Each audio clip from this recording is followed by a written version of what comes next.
What's up guys, Midwestern RC, and today we are showing off the FureTech Cayman Pro 4x4 ready to run. This is a competition spec 24th scale rock crawler. I'm a huge fan already. I've taken it out on my indoor course. We are going to be taking it out on my outdoor crawler course. Let's get into it. This is box stock wheels, stock tires. I've done some mild programming to it. Now the wheels and tires are not glued from the factory, so that's something you're gonna have to take care of yourself. It's a little weird that they're not glued, but just get a bottle of glue the wheels on so they don't spin. The wheels will spin inside of the tire and you won't be getting traction. So this 4x4 will basically become a 3x4 or a 2x4 sometimes. That's in situations where you actually really want the traction as well. Make it over to this bridge right here. I am worried with the hard body that it's going to be a little top heavy. Try to get up a little better. There we go. FureTech electronics can crawl super slow, so we can do things like this. Precision is key. That is what I love about the FureTech electronics. In the 10th scale world, usually the Hobbywing Fusion is the go-to choice. Or at least it's my go-to choice for similar reasons. It has FOC, field-oriented control, just like cruise control for a crawler. Once you get up to an obstacle, kind of torque matches what you want, so you can just be more precise with your throttle control.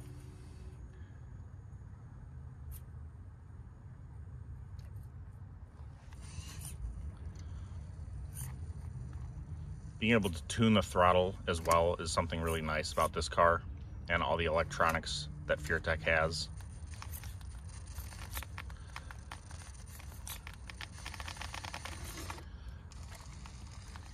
So making up this rock is pretty tricky right here. I won't be surprised, to be honest, if it takes me more than one try, as I'm still just getting used to this truck. It's a very steep incline. The rocks aren't perfectly dry yet. Well, let's see what it does. Let's see what it does. Real slow. There we go. I'm gonna get into a better position.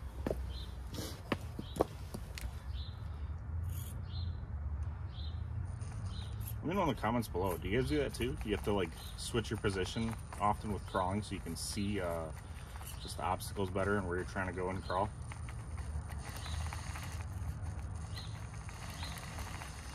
Might need to bump it up a little bit.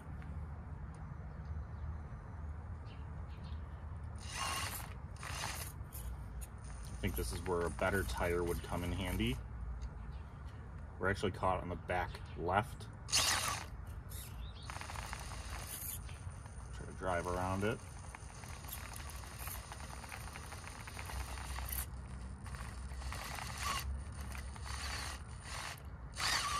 Little bump, there we go. Kind of buff.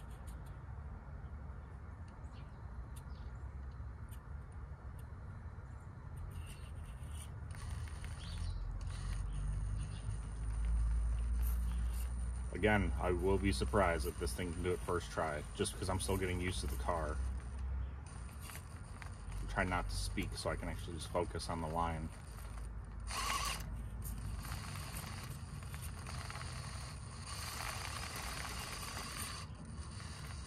Nice, there we go. Usually that's the point where you know you can do it.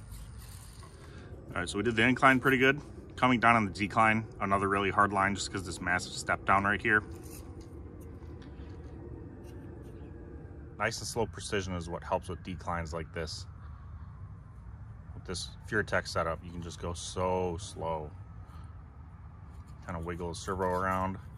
Stock servo is pretty nice. There we are. I think I want the drag brake a little tighter as I'm sliding. I'm not even moving forward. Like no throttle input is what I'm trying to say. We're gonna need this tire to kiss that rock right there, just to hope that the back end doesn't kick forward. Now we're just gonna have to finesse it over. Let's see if she's got it. I have to go real slow. Might have to gas out of it. Ooh, hopefully not. This is what I like. That's crispy. That is crispy right there.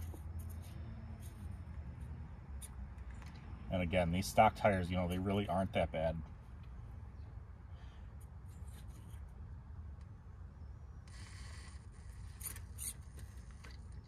There we go. Nice. All right, we got another tricky line right here. This is a pretty good V-crack. With a V-crack, you're gonna wanna keep your axles as level as you possibly can. I got that tip from my friend Logan with West Desert Wheeler. I know that back is gonna drop, yep. Hanging some tire, love that. We can get it to settle. I think we can make it through here.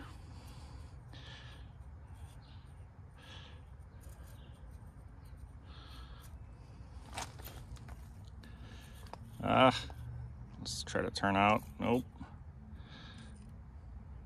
We might need to back up. That's causing some twist.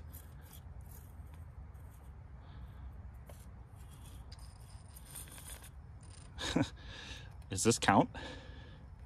Do you guys see this? Does this count? Let's see if I can get that front left to settle down. Nice. I'm counting it.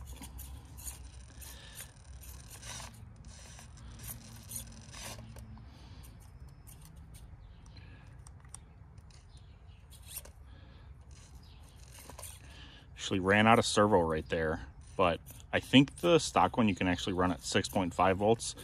It's set at 5 volts right now, so you can get a little more power out of it. This is gonna work out.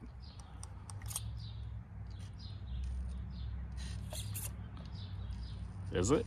Did I jinx it? I don't have servo right now.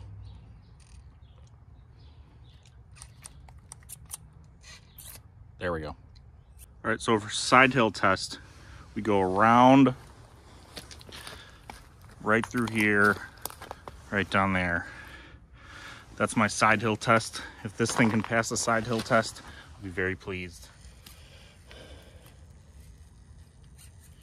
So hear me out, I don't want to write these tires off as not being the greatest, because I do think if they were glued, they might, obviously you're going to get more traction because the wheels aren't going to be spinning in the tire itself. But I am going to be probably putting high racks on here. I have a set of the Injora mini pins on the way for this with some bead locks just to kind of keep more of the weight down low.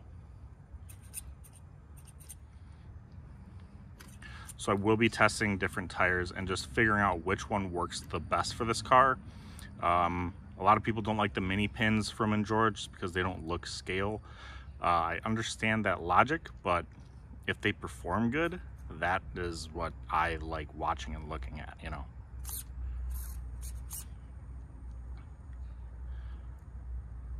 Now this crack right here, we might get a little messed up. Hopefully not. There we go, perfect. Nice tight turning radius on these things because the FCX 24 portal's really beneficial. I've seen some people actually take a front axle and then make these things four-wheel steer, which is awesome. I might do that in the future, but for now I kind of want to just enjoy it as is, do light things to it here and there. I mean, it's already got so much of the stuff that, you know, you would consider an upgrade.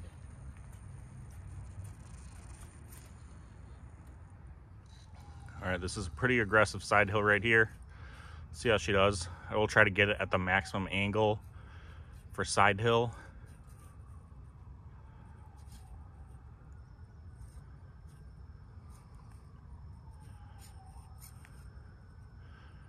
There we are.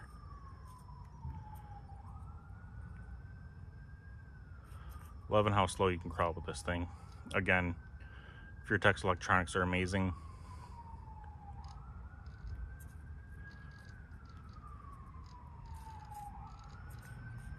Passed my side hill test first try. All right, so my thoughts with this rig, really happy with it. I will be changing the servo out to a Reef Smart 179 as I just want more power. Do I think this thing is worth $369? Every cent of it. To be perfectly honest, this thing is amazing. I do think, let's be real, everybody's going to modify it, but the fact that it comes ready to run with so many of the great upgrades involved already. And with this, I'm probably going to be ditching the hard body too, and then putting on a Cliffhanger body, as I think just a Lexan body instead of the hard plastic body, it's just going to perform better. That's pretty obvious. It's going to keep the center of gravity down lower.